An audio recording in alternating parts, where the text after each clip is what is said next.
सम्राट अशोक महान की है। ये जयंती आज मेरे ख्याल से फैजाबाद में 3 जगह मनाई गई, एक आप लोगों के जरिए और यहाँ विनीत मौर्य जी अभी धर्म अकादमी में मैं उपस्थित रहा। तो जैसा कि डॉक्टर साहब तुरंत जाते ही मिले, कहे कि मैं जा रहा हूँ, तो मैंने कहा आग्रह किया, मैं भी जा सकता हूँ। कहने आपका घर आप स्वागत के साथ आइए। मैंने कहा ऐसे बता के निश्चित रूप से आता हूँ। और इसके बाद मुराव मंदिर भी कार्यक्रम रखा गया है और रात में मैं दिलासीगंज में रहूँगा। तो आज आपसे दीदार करने का मौका मिला मेरे साथियों। हम चूँकि बुद्ध से लेके बाबू जगदेव प्रसाद तक तमाम बातें आ चुकी हैं, सब चीज़ जान चुके हैं लोग।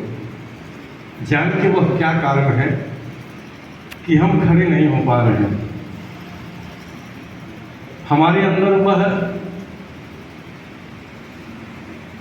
साहस उत्पन्न क्यों नहीं हो रहा है? क्योंकि हम जिनकी लड़ाई लड़ते हैं वह दूसरी दिशा में, जिनके लिए हम लड़ते हैं, जिनकी लड़ाई लड़ते हैं, वो दूसरी दिशा में है। इस नाते क्यों दूसरी दिशा में है कि एक राजनीतिक घटनाक्रम चला है। वह घटनाक्रम ऐसा है, बुद्ध ने जब ये उत्तंड लोग थे, कोई इंसानियत नहीं थी, लोग ईश्वर को ही सब कुछ मानते थे। कहे ईश्वर ही जो कुछ करता है, ईश्वर की वजह से हम हैं, ईश्वर देगा तो खाएंगे, नहीं देगा। इसका हल नहीं मिल रहा था, उसका हल किसी के पास नहीं मिल रहा था। लेकिन अंततोगत्वा बुद्ध ने उसका मार्ग ढूंढा, जगत क्रिया को जाना, और दुनिया के सबसे बड़े वैज्ञानिक अगर कोई है तो वो बुद्ध है, जिन्होंने पूरे ब्रह्मांड को जाना कि ये क्रिया क्या है। उसी के आधार पर यानी 13वीं सदी में आके खगोल विज्ञान उसी बुद्ध के दर्शन और फिलॉसफी के आधार पर ढूंढता है गैलीलियो, कोपरनिकस। वो ढूंढ निकाला जिसने सत्य की खोज किया कि नहीं सूरज नहीं परिक्रमा करता, ये पृथ्वी करती है। ये धर्म के खिलाफ हो गया, ये धर्म के खिलाफ हो गया। धर्म के मठाधीशों ने उसको कहा ये वचन वापस लो। कहा सही चीज वापस कैसे होगी, ये तो नहीं हो सकती। उसको जिंदा जला दिया गया। उसी परंपरा को आगे लेके चलता है गैलीलियो, जिसका नाम सभी लोग लगभग जानते हैं। उसने उसी की किताब लिखी हुई पा गया, लाइब्रेरी कहीं झाड़ रहा था। उसने देखा, उसका मन प्रफुल्लित हो उठा, उसमें स्फूर्ति आ गई, उस लगा पढ़ने। वह उससे ज़्यादा खोज किया और उससे ज़्यादा खोज करके खगोल विज्ञान के तमाम रहस्य को खोला। तो उसके पीछे भी पोप लोग पड़ गए, धर्म के ठेकेदार लोग। ये तो धर्म का विनाश हो जाएगा। अब उसके पीछे लगे, इंग्लैंड भाग गया, और इंग्लैंड भाग गया, वो वहाँ से सारा चीज़ करने लगा। तो वहाँ लालच देके और उसको कहा तुम्हें सम्मानित किया जाएगा, तुम अपने देश चलो। यहाँ उसकी धर्म की अदालत में पेश किया गया। पोपों ने कहा इसको कि तुम इस वचन को लिख कर दो कि ऐसा नहीं है। तो कहा ऐसा नहीं हो सकता। उसको भी बिना खून बहे, बिना खून के रिसाव की मौत की सजा दे गई। शीशे के कमरे में बंद करके उसको धूप में डाल दिया गया और तिल तिल करके मरा। उसी सत्यता को आगे बढ़ाने के लिए ब्रूनो ने काम किया। ब्रूनो इतना आगे ले गया, उसको भी धर्म के ठेकेदारों ने मौत की सजा सुनाई। उसी सिद्धांत को जो न्यूटन का सिद्धांत आज पढ़ते हैं, न्यूटन ने इतना आगे बढ़ा दिया, इतना आगे बढ़ा दिया कि निकोलस कोपरनिकस की 200वीं जयंती पर पोपों ने बुला के और इसको सम्मानित किया और निकोलस कोपरनिकस की जयंती मनाया, तो आप मेरे साथियों विचार इतना आगे बढ़ा दो कि सम्राट अशोक की जयंती मनाने के लिए हर आदमी विवश हो जाए। लगता है इस काम को हमने नहीं किया और बड़ी ईमानदारी से नहीं किया। जिन लोगों की राह जोड़ते रहे कि ये लोग कुछ करेंगे, तो ये लोग कुछ करेंगे, मुझे रास्ता दिखाकर मेरे कारनां पर लूटा। नाम नहीं लूंगा, फैजाबाद के लोग जान जाएंगे। अशोक मोर्चा का यहाँ निर्माण हुआ। बाकी लोग तो हमारे जैसे कहीं कहीं रास्ते पर हैं, आप जैसे लोग रास्ते पर हैं, लेकिन जो तलवार हमारी गर्दन पर लटकी हुई है उसमें वो अभी धार दे रहे हैं। ऐसे लोगों को भी आपको चिन्हित करना होगा, ऐसे लोगों को चिन्हित करना होगा। हो सकता है मेरे साथियों, मैं जन अधिकार पार्टी के साथ नहीं हूं, लेकिन हो सकता है आपका कांसी राम बन के मैं साथ निभाता रहूंगा, निभाता रहूंगा। तो सम्राट अशोक ने राजसत्ता और धर्म सत्ता दोनों प्राप्त की थी। राजसत्ता उनके हाथ में थी। कलिंग युद्ध के बाद जब हृदय परिवर्तन हुआ तो ये धर्म सत्ता की ओर बढ़े और इतना हदें पार कर दिया कि अपने शासनादेश के जरिए अपने पूरे आमाद, अपने परिवार के सभी सदस्य, अपनी बेटी बेटों तक को और तमाम बौद्ध भिक्षुओं की टोली बनाकर इन्होंने पूरी एशिया में भेजना शुरू कर दिया और बुद्ध के धम्म का इतना प्रचार किया कि बुद्ध को लाइट ऑफ एशिया का दर्जा दिलाने वाला अगर कोई है तो सम्राट अशोक है। इसी नाते ऑक्सफोर्ड यूनिवर्सिटी ने इन लोगों को सम्मानित किया था। ऑक्सफोर्ड यूनिवर्सिटी में इतिहास पूरी दुनिया का खंगाला गया। ये मौर्य जाति नहीं है, ये एक कल्चर है, एक सभ्यता है, एक सोसाइटी है। ये मौर्य एक संस्कृति है मेरे साथ। यह संस्कृति पूरी दुनिया में पढ़ाई जाती है और इसी संस्कृति पढ़ाई जाती है। ऑक्सफोर्ड यूनिवर्सिटी लंदन में एक सर्च बैठाया गया जहां से मानव इतिहास मिलता है। वहां से सर्च करिए कि इंसानियत के लिए, मानवता के लिए इस धरती पर सबसे ज्यादा कार्य कौन किया। तो सर्च कमेटी रिपोर्ट देती है मेरे साथियों, 2011 में रिपोर्ट आती है। रिपोर्ट देती है कि इस धरती पर सबसे ज्यादा मानवता के लिए अगर किसी ने काम किया है तो महाकारुण्य तथागत गौतम बुद्ध ने किया है। अगर दूसरे नंबर पर कोई आता है तो सम्राट अशोक का नाम आता है। अगर तीसरा नाम कोई आता है तो भारतीय संविधान के रचयिता परम पूज्य बोधिसत्व बाबा साहब भीमराव अम्बेडकर। संयोग से तीनों भारतीय थे, संयोग से तीनों भारतीय, लेकिन भारत को गर्व नहीं होता। यही भारत का सबसे बड़ा दुर्भाग्य है। दुनिया को गर्व होता है, दुनिया को गर्व होता है ऐसे महापुरुषों पर जो अपने अपने देश में उन सिक्कों पर, नोटों पर उनका फोटो चित्र लगा के अपना नाम कमा रहे हैं। अपने सचिवालय के सामने बाबा साहब की मूर्ति लगा रहे हैं विदेश के लोग, और बुद्ध के धम्म को आगे बढ़ाने के लिए हजारों हजार बौद्ध विहार बना रहे हैं और यहाँ से बौद्ध भिक्षुओं को ले जाकर लोगों को अपने अपने देश में शिक्षाएं दे रहे हैं। उनको बुद्ध की शिक्षा पर नाज है। जापान का जब संविधान बन रहा था उसके मुख्य पेज पर लिखा है, बुद्ध हमारे लिए प्राणवायु के समान है, यानी बुद्ध हमारे लिए ऑक्सीजन है। ये जापान लिखता है अपने संविधान के मुख्य पेज पर। लिखता है अमेरिका,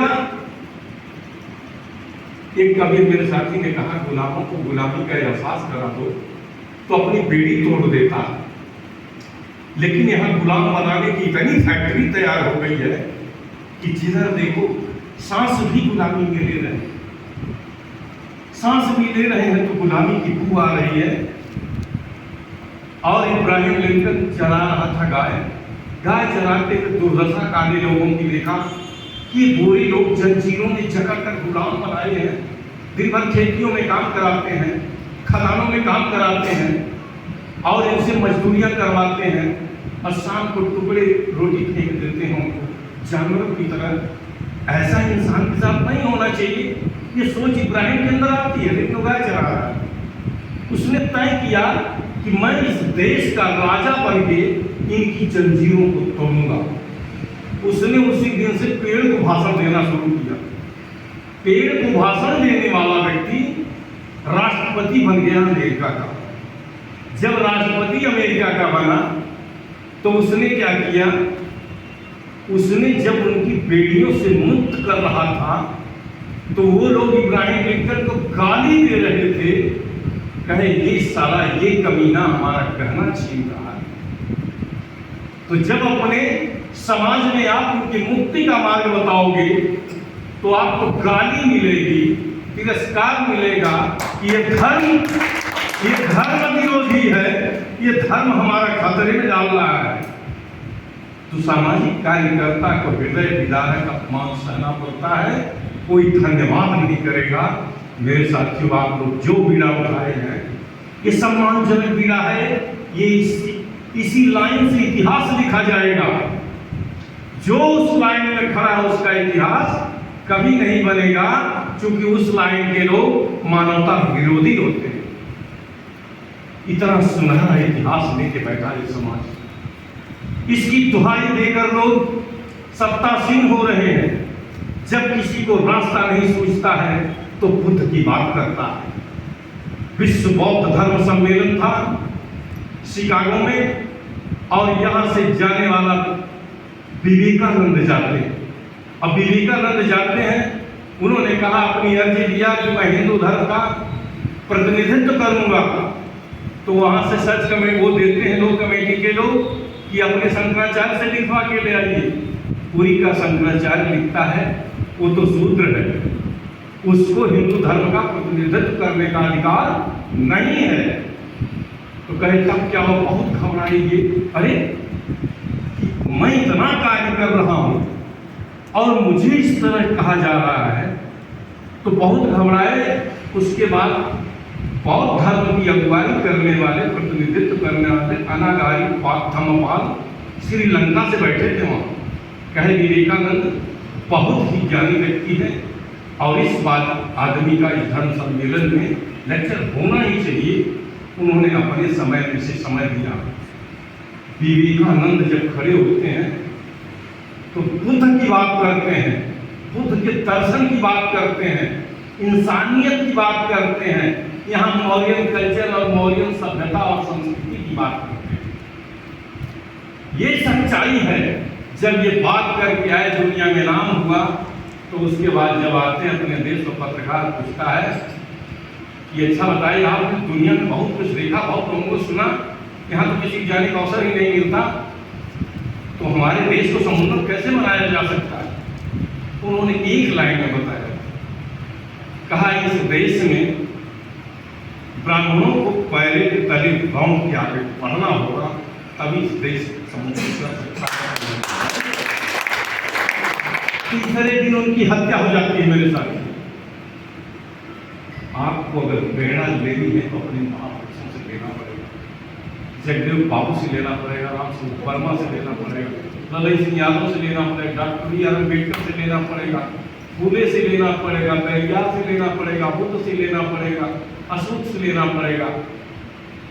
इस बेहतर भारत का निर्माण करने वाला चंद्रगुप्त मौर्य, आपका ब्लड रिलेशन होने के बावजूद भी हमको मुर्दा की तरह लोग रखते हैं इस देश में। इस नाते कि जो उस व्यवस्था का पूरा पालन हमको करना चाहिए उसको हम नहीं करते, इस नाते ये दुर्दशा।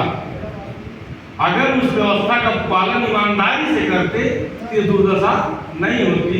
यह सीख भी ब्राह्मण से लेना चाहिए। वो अपनी व्यवस्था पर बिल्कुल अड़ा है, इस नाते इस देश में खड़ा है। खड़ा है कि नहीं है? तनिक भी टसमस नहीं होता। तो आपको भी टसमस नहीं होना चाहिए, बिल्कुल दिखना चाहिए कि हम सम्राट अशोक के वंशज हैं। मेरे साथियों, आने वाला भविष्य आपका होगा जब बड़ी ईमानदारी से, ये कम लोग मत समझिए, यहाँ पर बैठे नौजवान साथी बैठे हैं, ऊर्जावान लोग हैं, बशर्ते यह कैडर जो है, ये कैडर आपके ही दल में चलेगा, बाकी दूसरे के अंदर चलाने की हिम्मत नहीं है, अभी बता देता हूं। क्योंकि ये मौर्यों, कहते हैं कि इस देश से अगर मौर्यों का इतिहास निकाल दो तो कोई इतिहास बचता ही नहीं। रामधारी सिंह दिनकर इतनी कविता गाते हैं मौर्य, गौरवशाली मौर्य इतिहास के बारे में, मौर्यों के इतिहास के बारे में। डॉक्टर B.आर. अम्बेडकर ने कोई कसर नहीं छोड़ी, इस देश में बौद्ध राष्ट्र बनाने में कोई कसर नहीं छोड़ी, पूरी तरह से बौद्ध राष्ट्र है। संविधान भी कहता है तो पार्लियामेंट भी कहती है और ये धरती भी आपकी कहती है,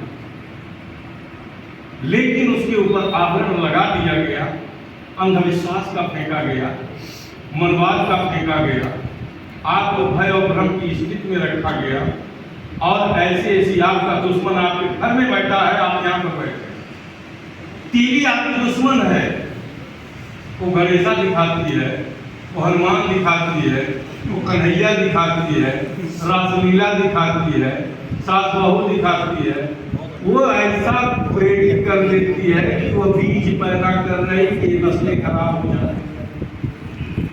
पेपर आपका नहीं, मीडिया आपकी नहीं, टीवी आपका नहीं, दिन रात लगा है मनवाद की स्थापना के लिए। मेरे साथियों, सतर्क हो जाइए। 2025 में आरएसएस का 100 साल पूरा हो रहा है, स्थापना दिवस। 100 साल पर वापस से आगाह कर रहा है हिंदू राष्ट्र की घोषणा करेगा। वो उस संविधान को नहीं बदल सकता और बाबा साहब के संविधान के खिलाफ कभी उस कोर्ट में निर्णय नहीं ले सकता। और तो और है, इस नाते सेंट्रल विस्टा अलग बना रहा है, मन का संविधान उस दिन लागू करने की घोषणा भी कर चुका। यह सारी चीजों को सतर्क होते हुए हमको अपने साथियों, हमारे अपने महापुरुषों की जयंतियां अब बहुत धड़ल्ले से मनाइए, गांव-गांव में मनाइए। अभी बुद्ध जयंती आने वाली है, चंद्रगुप्त जयंती मनाइए। 11 तारीख को ज्योतिबा फुले जयंती है। भाई, मैं आज जयंती है महापंडित राहुल सांकृत्यायन, जो 36 भाषाओं के गाता, बोलगा से गंगा देखकर हमारे इतिहास को, सही इतिहास के दर्शन को बताया। ऐसे पंडित राहुल सांकृत्यायन को भी हम इस मौके पर नमन करते हैं। आज उनकी जयंती है। बोलगा से गंगा में जब लिख दिया उन्होंने, सही इतिहास, सही दर्शन, उन्होंने कहा कि इस इतिहास को दफनाया गया। 84,000 विद्यापीठ सम्राट अशोक ने बनवाया था, वहां लाट भी लगवाया, वहां बुद्ध विहार भी बनवाया, 36 यूनिवर्सिटियां ने बनाया। इन्होंने जो ध्वस्त किया तो उन्हीं की परंपरा के लोग आते ही ये सत्ता में यूनिवर्सिटियों पर धावा बोला। शिक्षा के सबसे बड़े दुश्मन लोग आज सत्ता में, शिक्षा के सबसे बड़े दुश्मन सत्ता में है। किसी देश में, किसी देश के किसी कौम को अगर 50 साल शिक्षा से वंचित कर दो तो उसी देश में, उसी देश के लोगों का गुलाम हो जाएगा। तो ये सारी चीजों को आप लोग जागरूक व्यक्ति हैं, जानते हैं। समय देकर पहले सीखने का प्रयास कीजिए, पहले सीखने का कि हमको हथियार कहाँ चलाना है, ट्रेनिंग लेनी चाहिए। मैं मिलिट्री में गया, हम लोगों को क से पढ़ाया गया, वहाँ की शिक्षा अलग है। हम लोग मिलिट्री में गए, 6 महीना हथियार चलाना सिखाया गया। अनट्रेन्ड आदमी को सीमा पर भेज दोगे, खुद तो मरेगा, देश भी गुलाम करवा देगा। इस नाते बड़ी लड़ाई के लिए बड़ी ट्रेनिंग की जरूरत होती है। उस ट्रेनिंग से वो ग्रोथ होना चाहिए, वो जोश में होश नहीं होना चाहिए। आप आदेश से कोई काम नहीं करना चाहिए। आपका कोई वैरी नहीं है, सारे मित्र हैं, आज से तय कर लीजिए। बुद्ध का सबसे बड़ा दर्शन है, जब आनंद ने पूछा, हे भगवान, हम कुछ लिखना चाहते हैं, लिखबद्ध करना चाहते हैं आपकी। उन्होंने जब शुरू से साथ ही रहते थे, तो उनके चचेरे भाई थे भाई, तो साथ ही रहते थे, सारा चीज जानते थे। कहीं हीरोमन आपके दर्शन में तो इसमें 80% मैत्री ही मैत्री। तो बुद्ध ने कहा 80% नहीं है आनंद, 80% नहीं है, मेरा पूरा दर्शन ही मैत्री का दर्शन। मेरा दर्शन पूरा मैत्री का है।